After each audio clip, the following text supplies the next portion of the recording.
All right, well, university students, I'm excited to introduce today's guest to you. First of all, first things first, Joey Thacker is a Liberty University graduate where he played Division I college basketball. Go Flames, there it is. Joey's background includes coaching, sales, and extensive leadership experience. After coaching basketball early in his career, Joey accepted a general manager position at ISP Sports, which is now known as IMG College. After about 5 years at ISP, Joey accepted the position of Assistant Vice President of National Sales at Huddle, Inc. Huddle was the leader in high school event tickets and marketing. Joey and I actually developed that positioning statement together. Joey eventually became the CEO and co-owner of the company. Joey and his business partners sold Huddle to BIP Capital in 2017. As an aside, I worked with Joey at Huddle from 2013 to early 2019. Today, Joey is a Huddle board member and assistant head of schools at Providence Christian School in Lilburn, Georgia. Joey has also returned to his roots and is the head basketball coach at Providence Christian, where he coaches his oldest son, Chance, who recently accepted a scholarship to play Division I college basketball at Virginia Military Institute in Lexington. So congratulations to Chance on that. And on a personal note, Joey's an amazing friend. I will say this sincerely. He has helped me in my leadership journey more than anyone else in my career. His leadership not only impacted me, but the entire team at Huddle in profound ways. So we're going to dive deep into the topic of leadership today. Joey, welcome to the university, the Wild University classroom. Thanks for being with us today. Thank you. I'm so excited about it.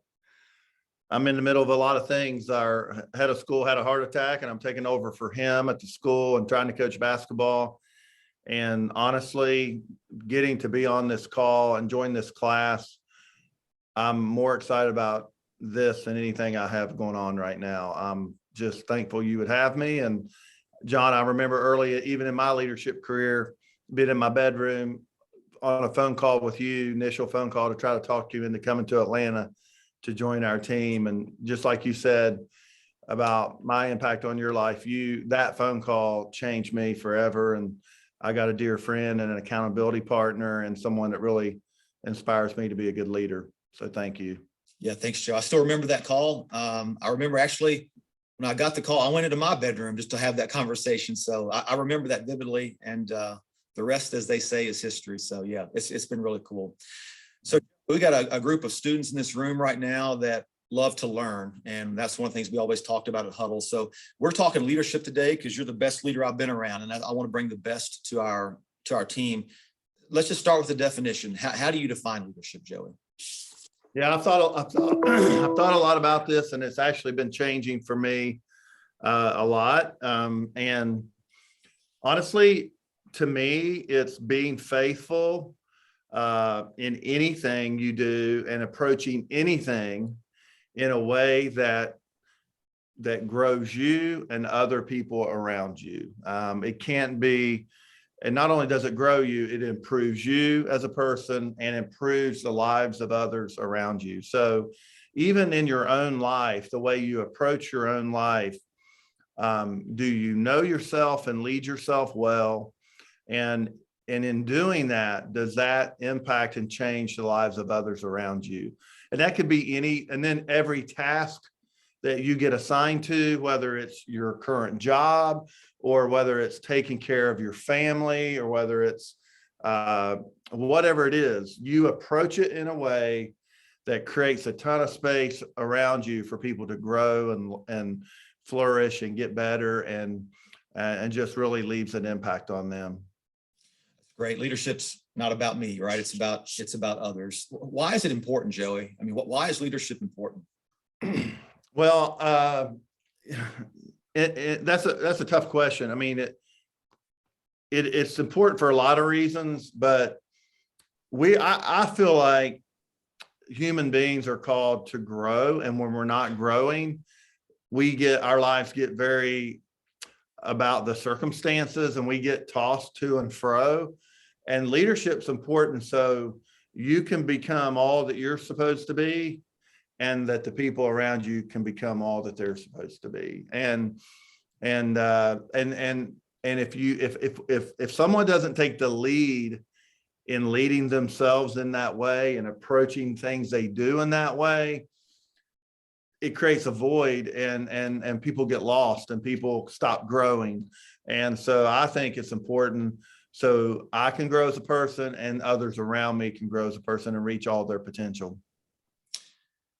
Last week, the class heard from your dear friend, my dear friend, Alex Gu, and we talked a lot about culture. Of course, today we're going leadership. So we talked a lot about Huddle last week, which was really cool. We enjoyed, even once we ended that call, Alex and I talked about, it was nice to walk down memory lane, but there's much to learn from that experience. So tell me, how would you describe your leadership style at Huddle? Wow. To me, I came up with two words, transformational and transparent. And the reason it was transformational and transparent is every day I came to Huddle, I was trying to prove that I could even be in a position of leadership. And I was growing and learning so much myself. I wanted people to see that. And I wanted them to see how excited I was about that growth. And I wanted them to catch the fever. And my statement was always, if I had a company of 30 people working harder on themselves than they do on their job, which I stole from Jim Rohn, we would be a great company. I wanted people, I was learning and growing. I didn't need an alarm clock to come to work because I was so excited about what I was going to learn that day. I know that sounds a little cheesy, but I really was excited about it. And I wanted everybody to kind of catch that fever and want to grow themselves. So I went into my leadership saying, look, I don't know everything, but I'm learning and I'm growing, I'm reading, and I want you to do the same. And that's kind of how I approached it. And I think people probably appreciated the fact that they were working for someone that didn't have all the answers and was willing to admit it, and was goofy enough to mess up and be real and just be in the fight with everybody we had on our team. We talk about authenticity a lot here at Fritz's, and being vulnerable and being real with people, and you modeled that. I share with a lot of the team at Fritz's often that Huddle was the first place I began to realize that I don't have to pretend that I have it all together. I felt like I had to do that in other places. I don't know why, I just did. But you and some others there led me in such a way that I realized that it's okay to be real. In fact, people connect with you in your weakness a lot more than they connect with you in your strength. And you modeled that for us. So you absolutely did. Last week, Alex and I talked about be growing, one of the core values. You modeled that for us, and you did create a team of people that said, we're going to get better, because quite honestly, if we didn't, we get left behind, you know, because there's always somebody talking about a book they're reading, what they're learning from the book, how they're applying it, what podcast episode they're listening to. If we didn't do it, we're getting left behind, and none of us want to be left behind. So thank you for that. What were some of your leadership wins at Huddle? You had a bunch of them. Talk to us about some of those. I have thought about this, and honestly, they're still being discovered. And I think that's the cool thing about leadership. They're being discovered in the lives of others. Wow University, to me, is one of my greatest leadership wins. The fact that it exists. BJ was our first hire we ever hired. He came in much like maybe people in this class as a somewhat mid-level employee, and he's now the CEO. Alex Gu has started his own business. Graham Edwards has started his own business. John Vaughn has launched books and has become a CMO, and that's my wins. I mean, we did things, accomplished things as a business. We have a digital ticketing platform that's a household name that's doing 50 million in revenue, and it will be used by most schools in the United States. But that pales in comparison. That wasn't the leadership piece of it. It was seeing these seeds that were planted being multiplied out in things like this is 100% my wins. And yeah, it's fun I'm thankful, God, there's some that I'm not going to be able to see or identify. And I'm thankful he gave me a glimpse of enough of them to make me want to continue to be a good leader. And it's, he talks about having an abundant life and having a life that's rewarding. And we always think that means we made a bunch of money or we had great success in our career. And that is part of it, but nothing is fulfilling as seeing other people reach goals that they didn't think they could reach. And you kind of help them create the vision for that and then go do it. Yeah. Let's go on the other side of that. I mean, life is tough. Leadership is really tough. Leadership is hard. Like, it's a tough calling. It's incredibly rewarding, but it's hard. What about some of your leadership losses, Joey, at Huddle? What would you say there? I think, sometimes, gosh, I've gone back and forth on this. Some of it is in just a struggle for clarity all the time, struggle to help everyone understand and see the why or what's coming, and really working through what can you let certain people in and what can you not, and leading up to the sale of the business. I knew we needed to sell the business for it to become what it needed to become once we launched a digital platform. And I didn't bring enough people along in that, probably the way it should have happened. I think there's still some people like Huddle has sold, Huddle may sell again, and there'll be some people still, legacy people that are going to be rewarded and be the benefactors of this sale. I would have liked that to be as many people as I could have. And so just some transparency, and never having sold a business and not knowing how all that worked. I was a rookie in that regard, and I could have been a better leader through that. And I think if I ever had to do it again, I could lead people better through it. So probably that. Well, I thank you for the transparency, to use one of your words. I appreciate that. Now, Huddle, you and your business partner sold in 2017. So it's been, close to 5 years now. Tell us how your leadership is different now than it was maybe 5 years ago. Oh, gosh. It's just continued to mature. It's I've grown, so my leadership's grown. When I stop growing, my leadership stops growing. And honestly, it's around, I think, giving myself some grace and giving myself an opportunity to be, I'm more comfortable in my skin than I was 5 years ago. I was trying to prove things to people. I was trying to be someone sometimes I wasn't. And now when I stand up and talk to people, or when I have a speaking engagement, or when I'm just talking to someone one-on-one, one thing I can remember, my first big presentation, I prayed, I said, God, if I make a fool out of myself, help me do that so people can see it and learn and use it. I just know you're going to use everything. So I'm okay with screwing up maybe a little more, and I'm okay with not having it all together. And I come from the foothills of the Appalachian Mountains, a very rural, economically depressed area. And God has shown me that I can go have big success and be who I am and who He made me to be, and not try to be someone else. So I'm just a little more mature and comfortable in my own skin, probably. I've heard it said, we're either growing or we're dying in life. There is no in between. If we think that we're standing still, we're dying. And so we always want to keep pushing to become more. So here's an interesting question. I think sometimes it sort of changes people's paradigms, but is there ever an appropriate time for a leader to follow? And if so, when? Well, I love this question.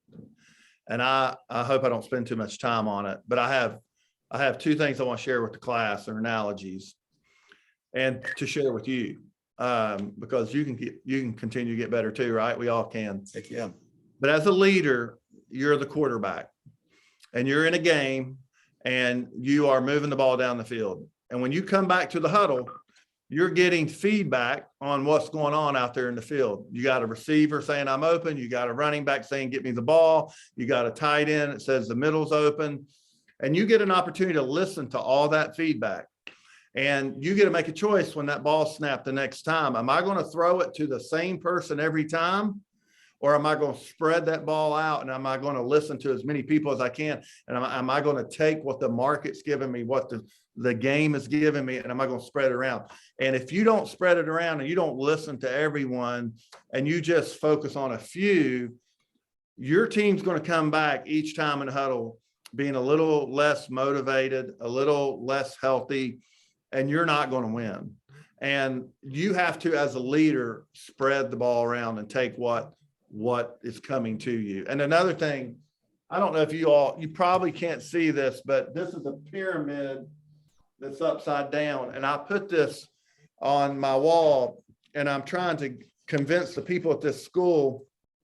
I'm the head of school now, and I'm at the bottom of the organization. I'm not at the top, I'm at the bottom. I carry the weight of the organization, and I'm trying to remove obstacles and help and listen. And I need people to tell me, what do we need to start, stop, and continue doing so I can serve them better? The people here at the very top of our organization, faculty and staff, and the top of the organization are our students and our customer. My role to others is prominent, but it's not significant. Everyone in this class that touches a customer or is involved in the customer experience has the significant role of your organization, John, and they are the significant ones. And if they're not being listened to, you're missing some valuable feedback. And I think that leaders should always want to know where their blind spots are. It doesn't mean you do everything or you throw the ball to the same person every time. You are the quarterback. You release the ball to where you think it needs to go. But if you're doing that without proper information, you're not going to be as an effective a leader as it's not going to sustain. It's not going to last. And you have to spread it around and listen for it to last. Yeah. I think it's Andy Stanley that says, if you don't listen to anything your team has to say, pretty soon they won't have anything to say. They just won't offer any feedback because it's falling on deaf ears. So I love that. It's a great coaching point for all of us to truly listen to others. I shared recently with somebody, we want to argue like we're right, but listen like we're wrong, because that's good. I'm wrong a lot, but sometimes I think I'm right a lot, so I've got to be willing to listen. Now, I appreciate the upside down pyramid. We've actually talked about that recently. So I love that you showed that. And we're trying to stress, Matt's our CEO, and Travis and I lead a couple of departments. We're at the bottom of that upside down pyramid, and we're to support everyone else. And our guests are right up there at the top because we do everything for them. So thank you for that. We have people at varying degrees in their leadership journey in this room right now. So we can all learn from this next question and what your response is. What are some important qualities that great leaders need to possess? You've talked about a few of them just by answering questions, but what are some of those important qualities? Well, to me, it starts with your heart. And when I say heart, not necessarily infatuation or emotion or anything like that, but what's the posture that you take on every day? Because if you don't have the correct posture, you're not going to be effective. You're not going to be able to lead yourself or others. And that posture to me is you have to be humble. And humble says, hey, I don't have all the answers. That's the first piece. You have to be able to say that you're willing to listen, you're willing to, you just have to be humble enough to know that truth is out there and you have to go find it and you have to search for it, and that you're not the end all be all. And then humility is not enough. You have to, the second piece of the posture or quality, you have to be hungry. Like you can be humble and not lead anybody. You can be hungry and not be humble and lose everybody as you try to lead them. So it's like a it's two sides to the coin. And if you don't have both sides, you're not going to get any traction. You may be hungry and do a lot of things for yourself, but nobody's coming with you. You may be humble and really love people and want it, but you're not hungry enough to go do the work to take people with you either. So you have to be humble and you have to be hungry. I think that's the two big ones. Yeah, we talk about that in part when we're looking to select team members to join the organization. Humble, hungry, and smart, right? Can we check those three boxes? You just addressed two of those right there. Joey, who's the best leader you've ever been around? And tell us what made them so good. Well, I mean, I struggle with this one. Like I've been around some good ones. You were the best, probably department leader for us at Huddle. I really was around you and got to watch you and your team just be super cohesive, and that was a great example to me.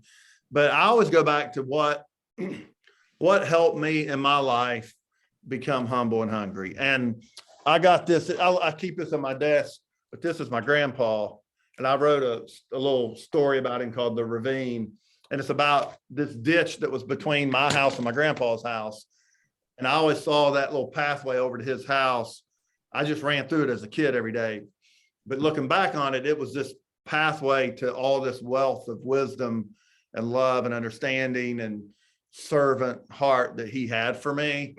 And my grandpa, for about 40 years, every Thursday visited shut-ins, and he never missed that. And when I went to his funeral, it was around the church, and I was there, obviously, at his kind of wake, and I greeted people that told me all night long what he had meant to them. He was a teacher, and most of them told me, he spanked me and this year or that year, but they all said that was the best spanking and he was the best man I ever been around. And it just like blew me away. And it made me want to kind of follow him and learn from him. And my son's a senior, and it's senior night tonight, and I'll be coaching him in his last home game. And my granddad was my best man at my wedding, and he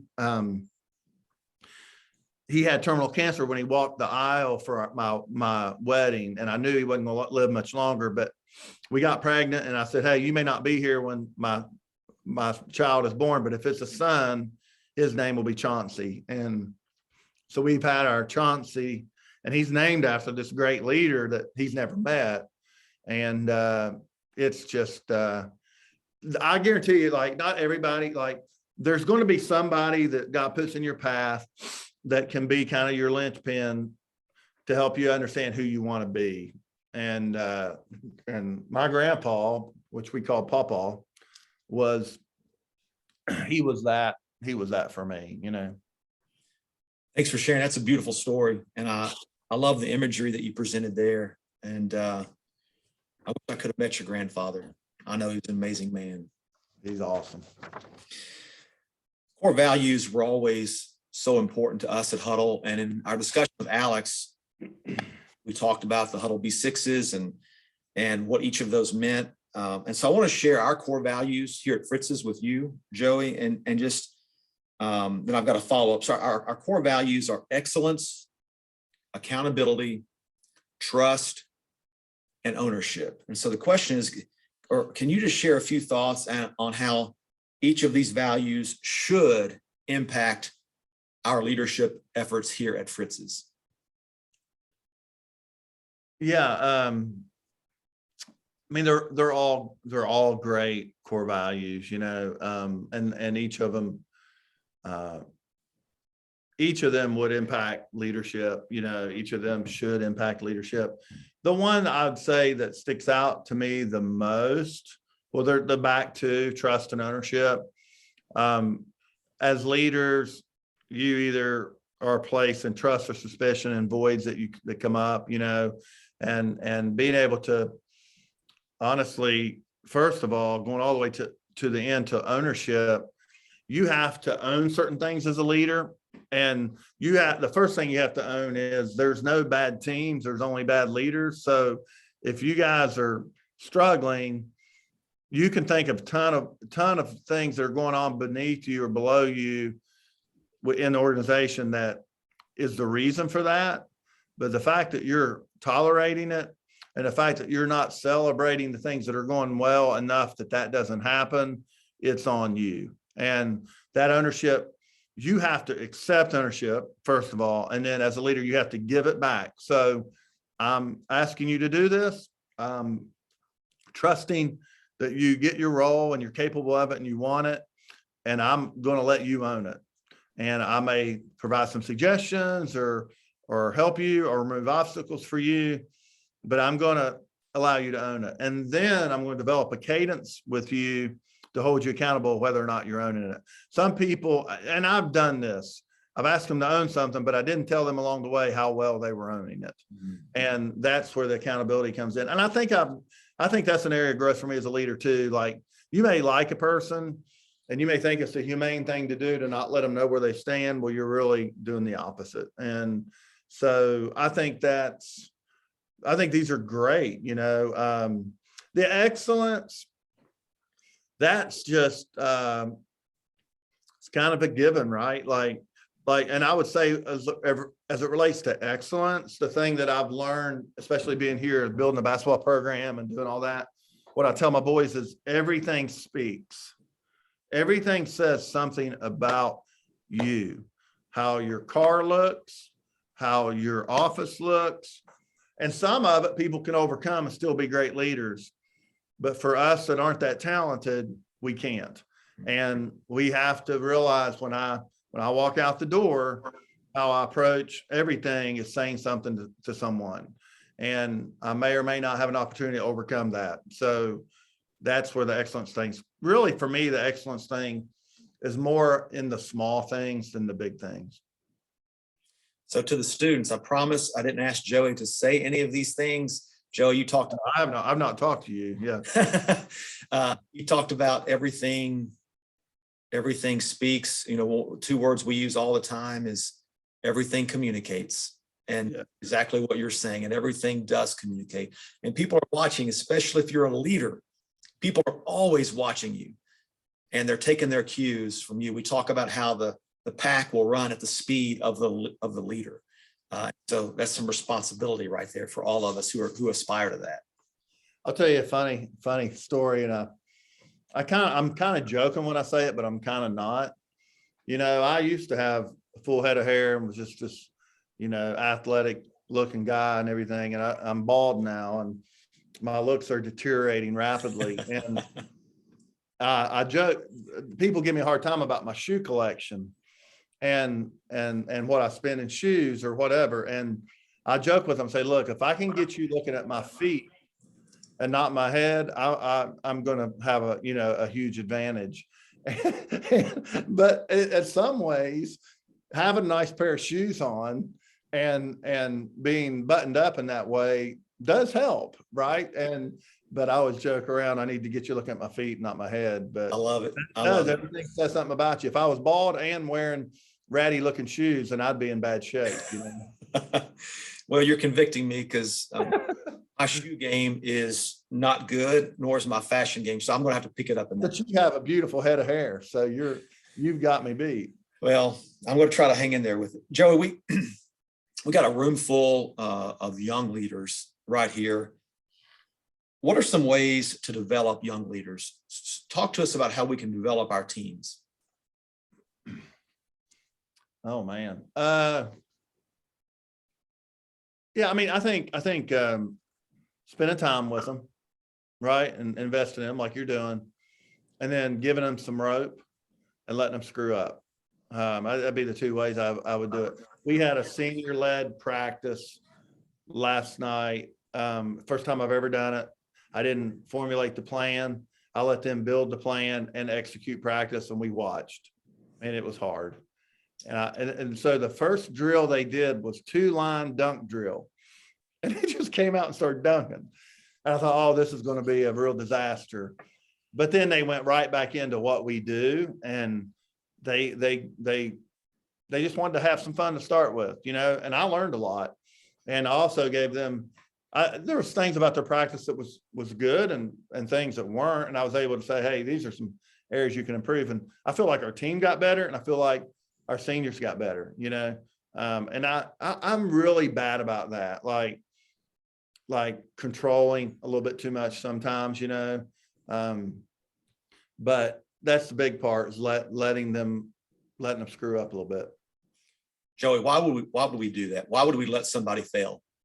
Well, just for the learning factor of it, and the trust factor too. But you just want them to know that it's always in things that you can put the ball in their court in. Like, there's big things that you can't put the ball in the court of young leaders, but there's a plenty that we can. And we want them to know that failing is part of learning. Like, there really isn't losing. You should win or learn. And learning's the one thing you can do that people can't take it away from you. You can hit your goals, and COVID can come in and take it away from you, right? If you learn, COVID can't take away your learning and how valuable you're becoming as an employee, as a person, as a company, as an organization. No one can steal that from you. And it's that internal versus external stuff, man. And I'm learning that God keeps showing me all of these things that you're dealing with are really just what you need to use to become who you need to become.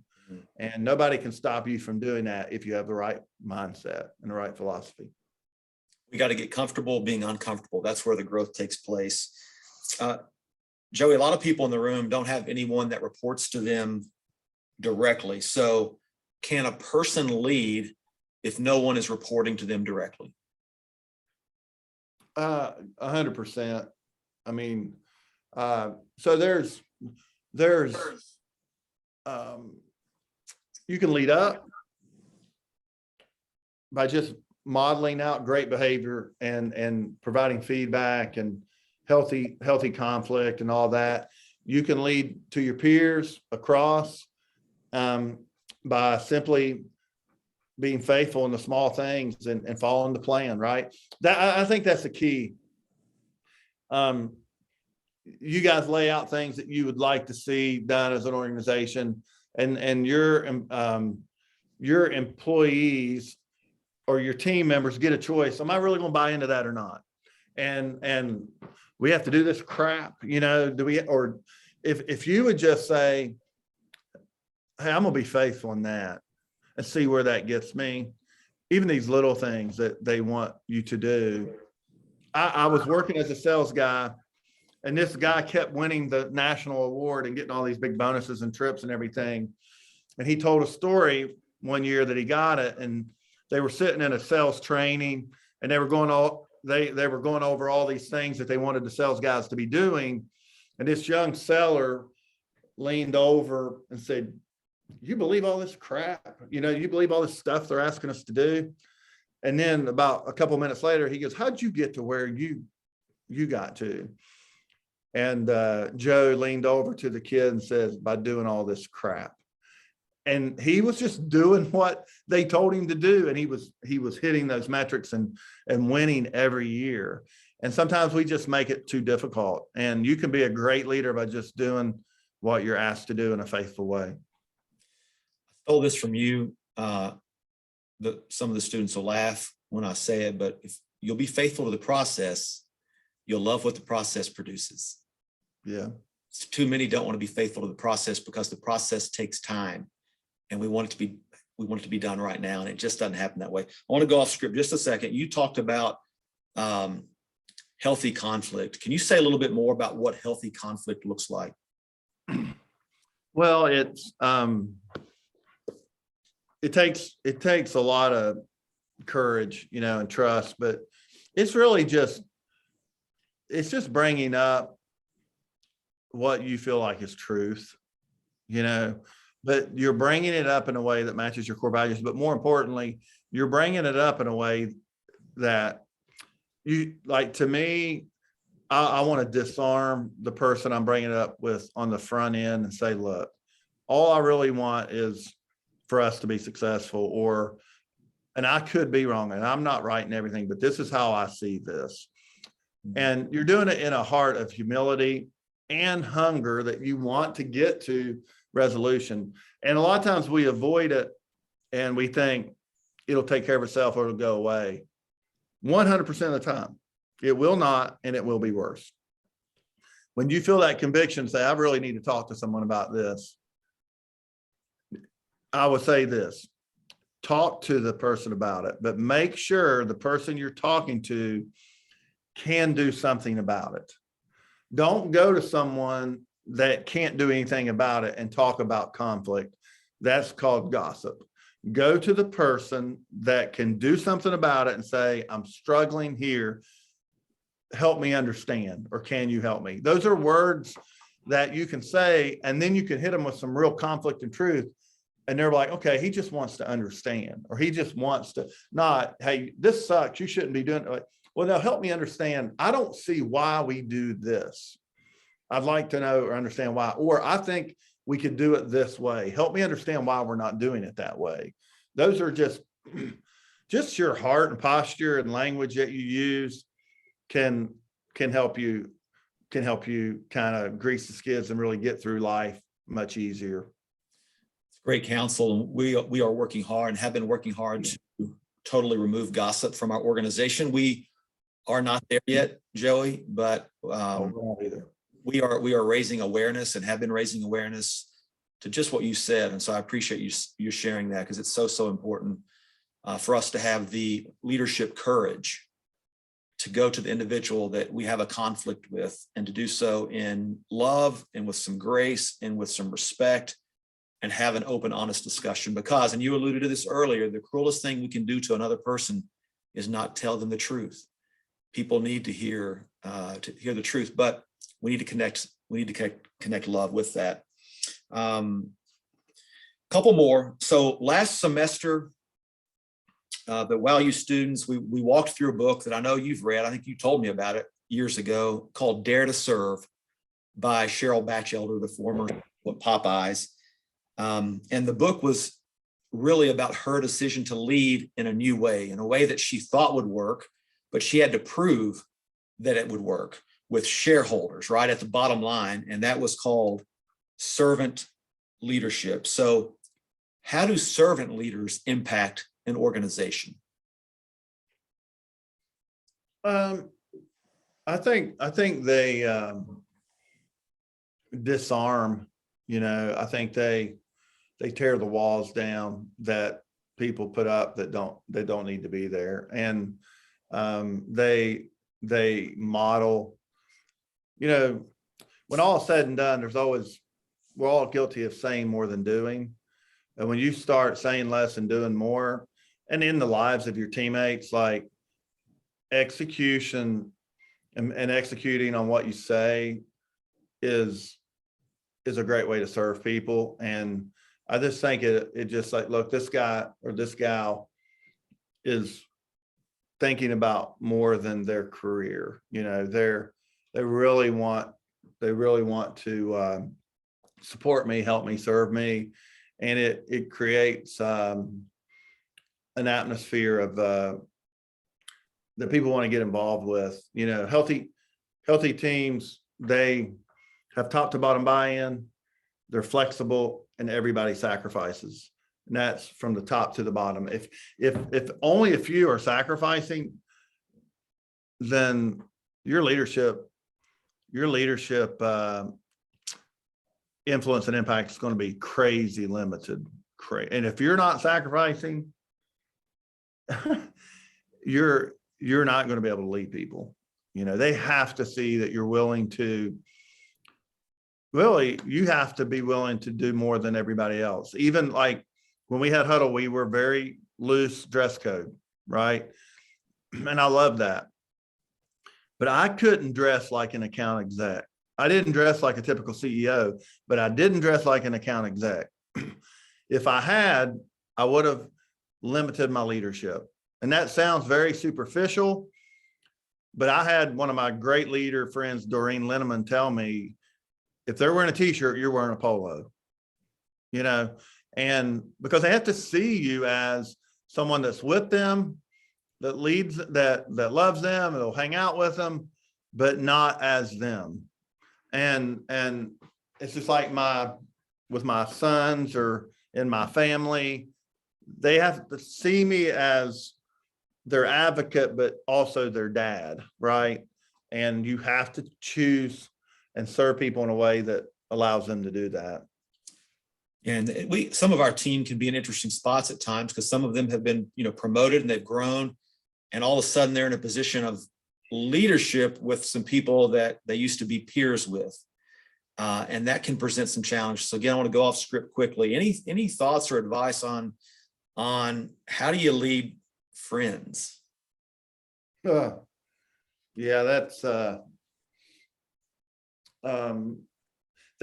But I mean, I would think that you pull the Band-Aid off of it, right? And you say, hey, I know this is awkward for you. It's a little bit awkward for me. But I think if we both know that and address it, and we talk about it when it becomes awkward instead of sitting on it, we'll be able to do more for each other.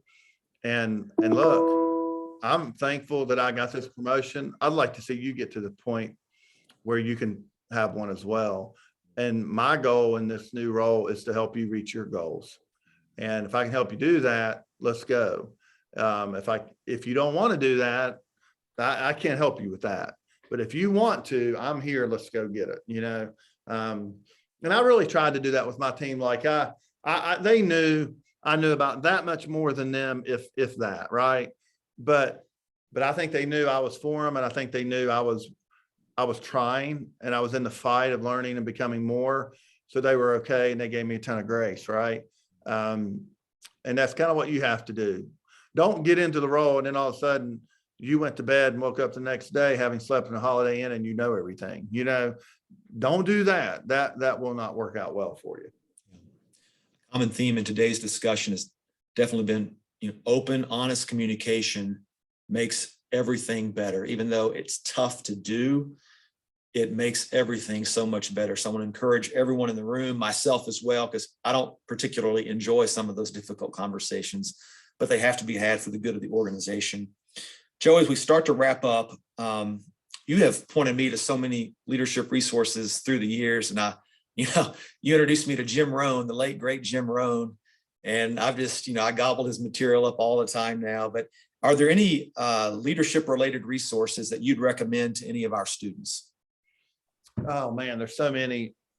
I would just say philosophically, ask, seek, and knock, and you'll find them. They're out there. There's a ton of it. And a lot of it's stuff that's repackaged in the same things. I do have a book. There's a book called 5 Voices. I'm not necessarily saying it's this book or anything, but there's a Giant Impact has a curriculum that says that's the 5 voices of leadership, and you could take a free assessment and you can understand how you are wired. You're either, and everyone has 5 voices of leadership in their framework, but 2 of them are dominant. So I did this assessment. I found out I'm a pioneer and a connector. So my tendency is going to be to always start something, always get out in front, always live out there and connect and be relational. And then I also realized other people in my organization are protectors and guardians, or they're creative or guardian, or there's 5 voices, right? So when I'm banging heads with the accountant about something, I know, hey, she's wired to be a guardian. I'm wired to be a pioneer. There's going to be conflict. So let's appreciate what everybody brings to the table. If you want to lead people, I'm not saying this, do strength finders, do 5 voices, there's so many out there, Enneagram, all this stuff. But I would really understand how you're wired. And honestly too, relationally, for yourself, your spouse, your boyfriend, your girlfriend, Like we all bring different values to the table. We don't all bring the same value. I'm not saying one's more than the other. They're just different. And understanding that will help you be an effective leader. So whatever it is, and I think, John, you can point them to, you can look up, I can send you a link for 5 Voices. There's strength finders. A lot of this stuff is free. But I would think you guys would want to know, and your people to know, if you know yourself, you can lead yourself. And that's one of the things that 5 Voices says. And if you can lead yourself, you can lead others. If you can't lead yourself, you are going to have a hard time leading other people. And I've really learned that too, like just do a better job of leading yourself, and let's see what happens in your leadership journey, you know. One thing I struggle with, do struggle with is it's easy for me to become jealous when I look at other people that have gifts and skills that I don't have. And that's most people, they have gifts and skills that I don't have. And I'm like the cow that, you know, I've got my pasture, but I'm trying to stick my neck through that fence and get to the green grass that's just on the other side, even though I've got green grass on my own. So one of the things I'm trying to do that I encourage everyone in the room to do is embrace your specific area of giftedness. Don't be jealous of what others have. Celebrate what others have. Encourage them in their gifts, but also know that you have been uniquely gifted, and that it would be a crime for you not to maximize those gifts. And so again, I just share that very openly. It's something I struggle with. I'm always looking at what other people have from a talent and skill perspective, wishing I could do those things, but that's a distraction, quite honestly. It's a distraction, and I need to be able to focus on the gifts that God has given me so I can become the man that he wants me to be. Yeah, that's awesome. Joey, last thing. Well, first of all, thank you. We're so grateful that you've spent time with us today. You've got a lot of things going on, a lot of heavy things going on with the school and whatnot. So I know that your time is incredibly valuable. So I appreciate this. But do you have any closing words for the students, just to encourage the students in the room in their leadership journeys? Yeah. First off, congratulations. Like, you're in the fight. If you came to this class, you're in the fight. And it shows you have a level of humility. You have a level of hunger.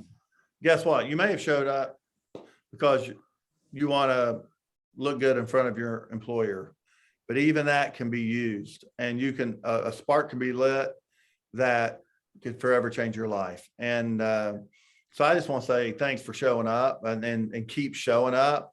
The second thing is, you show up, capture. You gotta take stuff with you. Show up and take a couple notes. Do that consistently over 5 years and see where you end up. And everybody's going to end up somewhere in 5 years. You get to decide where that is. And then the last thing is, I'm going to kind of give you a little path that I have that will help you show up somewhere much better in 5 years if you follow this path. Okay. The path is this: seek truth. That's the first thing you can do. It's out there. If you want to be have a better bank account, there's information out there for you to do that. If you want to be a better speaker, there's information for you to do that. If you want to be a better brother, sister, husband, it's out there. Seek it.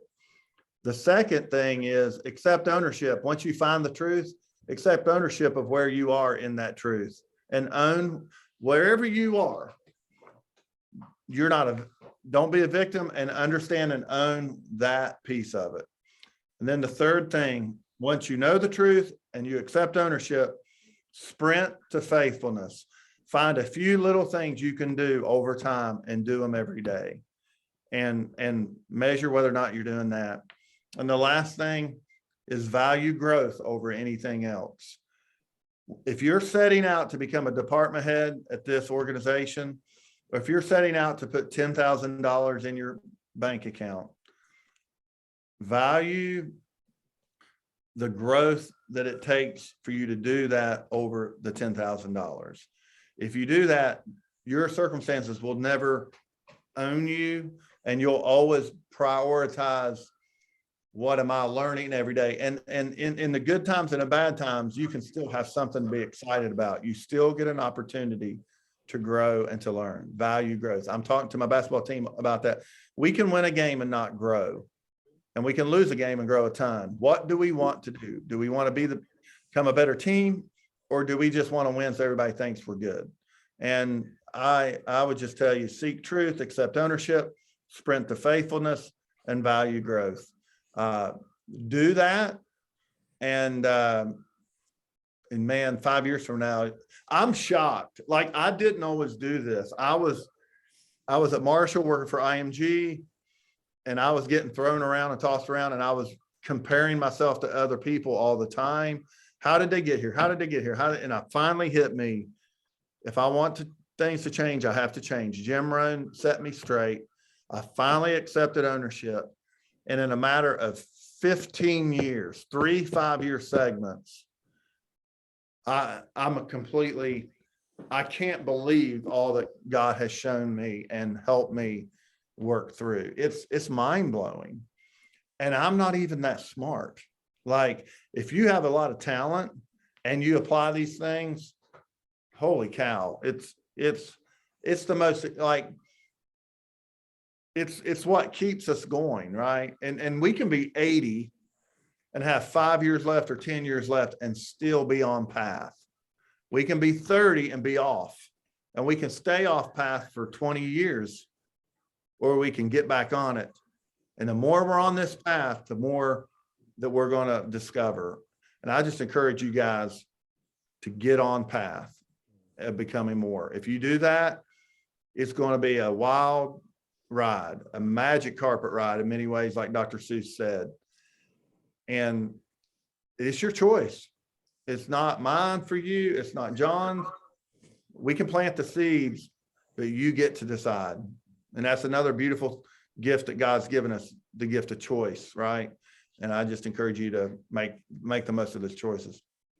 Powerful words. I love, if you want things to change, you have to change. Love that.